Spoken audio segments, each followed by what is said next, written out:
Ambulance வருது. உடனே எடப்பாடி பழனிசாமி பேசி பார்த்தோம் டென்ஷன். நித்ரா வண்டிய இதே வேலையா போச்சு. என்னுடைய 30 கூட்டத்திலையும் பாக்குறேன். ஆம்புலன்ஸ் வருது, என் கூட்டத்தை கெடுக்குறாங்க. பேஷண்டே இல்லாத ஆம்புலன்ஸ். நித்ராத வண்டிய கிராண்டா பண்றாரு, ரவுடியா மாறுறாரு. அதாவது இவருடைய 30 கூட்டத்துல ஆம்புலன்ஸ் வருதான். ஆம்புலன்ஸ் போற வழியில நீங்க பேசிட்டு இருக்கீங்க.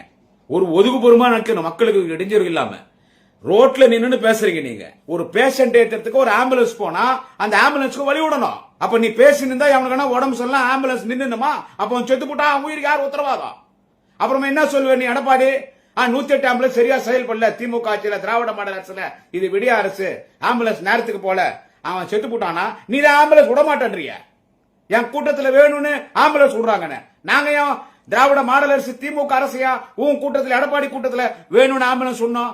நீ எடப்பாடி ஊர் ஊரா போய் பேசுறதுனால திமுக கடுகளவு கூட எந்த விதமான பாதிப்புகள் கிடையாது. உன்னுடைய பிரச்சாரத்தால திராவிட மாடல் அரசுக்கு எந்த விதமான பாதிப்பு கிடையாது. மக்கள் எல்லாம் உன்னை ஜோக்கர் மாதிரி பாக்குறாங்க எடப்பாடியை.